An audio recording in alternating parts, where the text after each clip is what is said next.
New Zealand's relations with Thailand date from the 1950s, and formal diplomatic relations were established in 1956.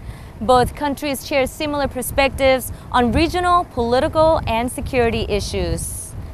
Upon the conclusion of his diplomatic visit in the kingdom, Foreign Minister Murray McCully is determined to promote mutual cooperation with Thailand in the areas of trade and education.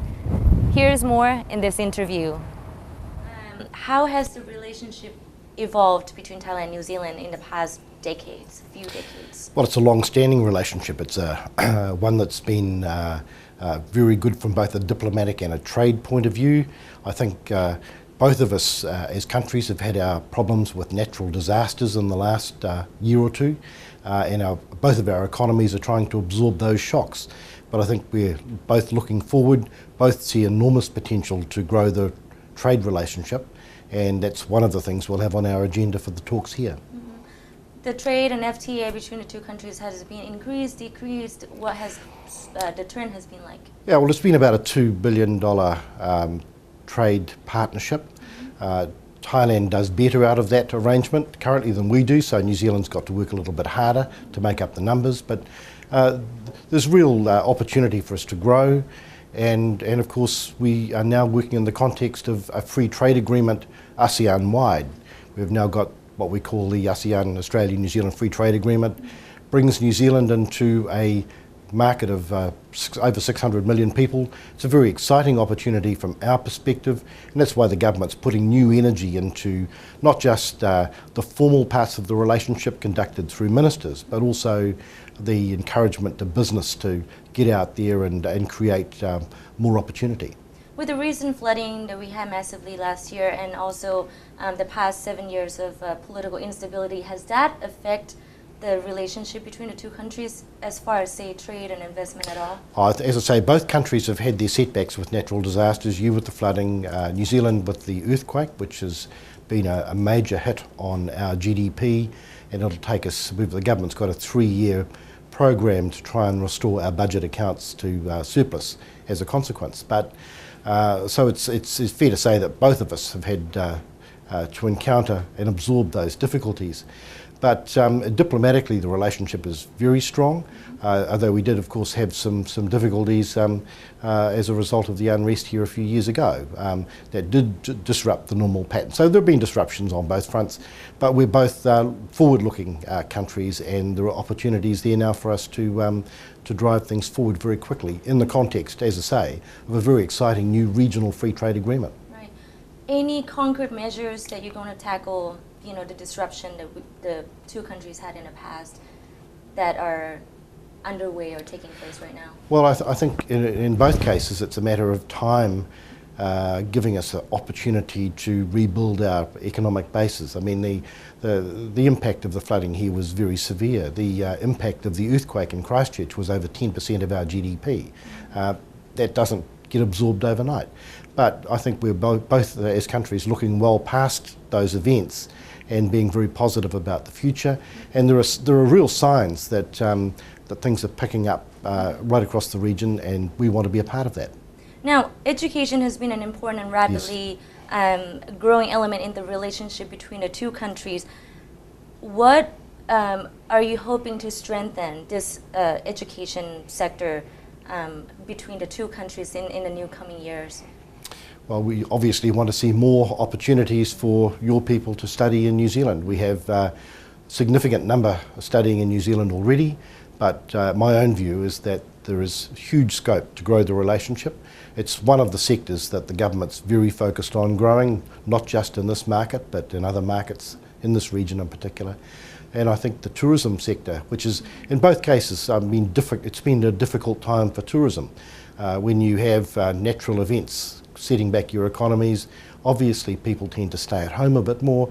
We're now in a recovery mode from that, I think, on both counts. We've got good air links. There is no reason why we can't grow, as they say, the people-to-people side of the equation through tourism, through education. I think the education part is long-term important, because what it does is create relationships that turn into business relationships later on. I think it's good for our two economies to have our people getting together when they're young. Now, I've never been to New Zealand, but having a lot of students coming from Thailand, people living abroad, how do people in New Zealand view people living abroad that coming from Thailand? Well, I think very positively. New Zealanders have become used to being part of the Asia-Pacific region. You see, for all of our history as a country, our geography has been our major disadvantage. Our markets traditionally were focused around Britain in particular and Europe in general.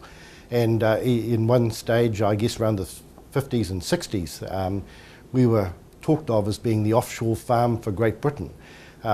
All of that has now changed, and there's been a huge orientation towards Asia in particular. And New Zealanders are very comfortable with that.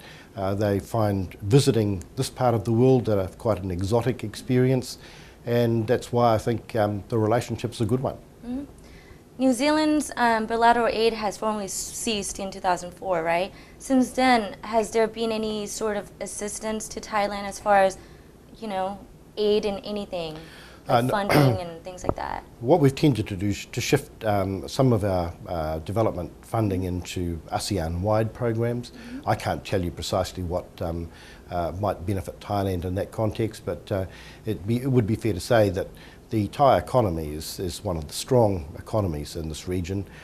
We are very keen to progress this relationship because, not just because the bilateral opportunities are big, but because Thailand is a very important player region-wide, and this region is critical to New Zealand's future.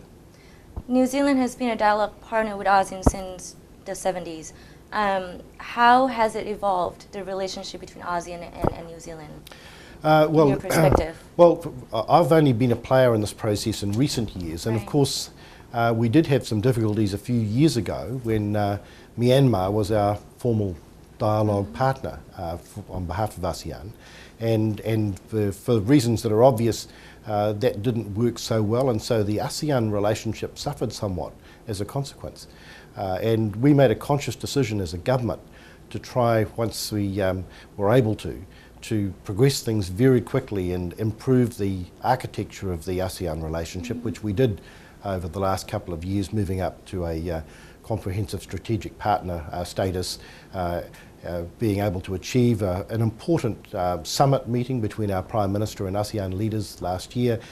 We've managed to move forward quite well, but we look forward again with some ambition and think that it's possible for us to move that relationship up another few notches yet. Take a look at ASEAN as an outsider, seeing it has evolved, you know, since the 60s. Do you think we've come a long way? And then we're going to be a community in less than 3 years. How do you think we're going to achieve that? Well, I suspect that people inside ASEAN don't quite understand how important ASEAN's brokering role diplomatically is to countries like New Zealand. I've just come from the East Asia Summit Foreign Ministers meeting and the ASEAN Regional Forum. And those are critical bodies from our point of view, not just because they have a conversation region-wide about trade and economic opportunity, but because this is a broking house in which all of the issues confronting the region can be discussed with all of the players present, now with the US and Russia part of that conversation. And so, yes, ASEAN's made enormous progress internally, but it's actually assumed a larger regional function that is terribly important to the whole Asia-Pacific region. Now, AEC also takes effect. How would New Zealand benefit from the ASEAN Economic Community in 2015 once it takes full effect? Well, anything that's going to boost economic activity within the region is going to benefit New Zealand and Australia because of the Australia-New Zealand relationship through the free trade agreement with ASEAN. So we think all of these moves towards economic integration, trade liberalisation, which stimulate economic growth, are going to be good for us as partners of the region. Look, these things are always a bit challenging, I guess, politically. People do tend to look at trade liberalisation issues and ask whether there are going to be adverse impacts. I guess those are some of the challenges we all confront.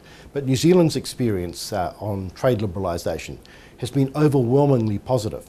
We once, as we entered the CER arrangement with Australia, had a sense of trepidation about what this was going to mean for New Zealand.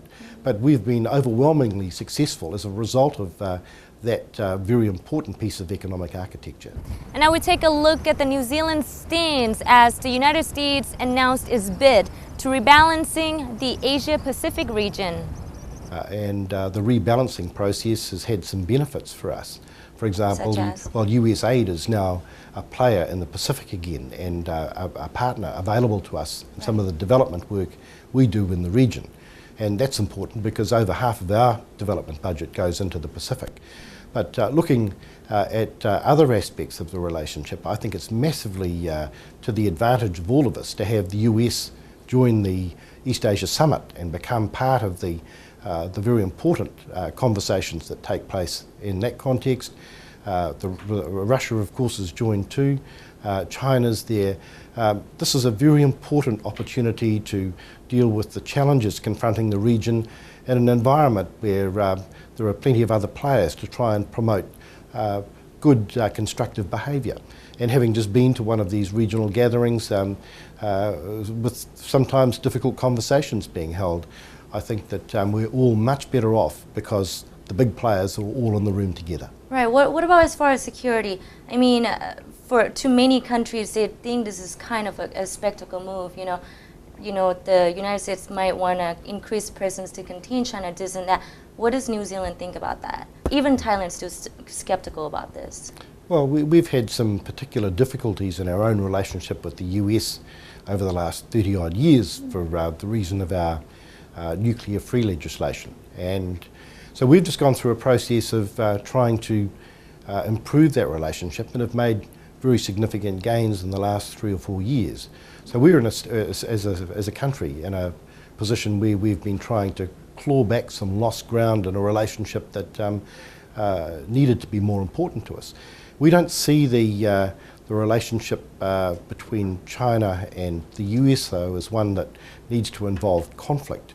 I think it's possible for both of these two big powers to look at how they can accommodate each other's interests in a considered and balanced way. And I think ASEAN, as the regional broker, provides the key vehicle for those conversations to occur in a constructive environment, as I say, with others providing encouragement around the table.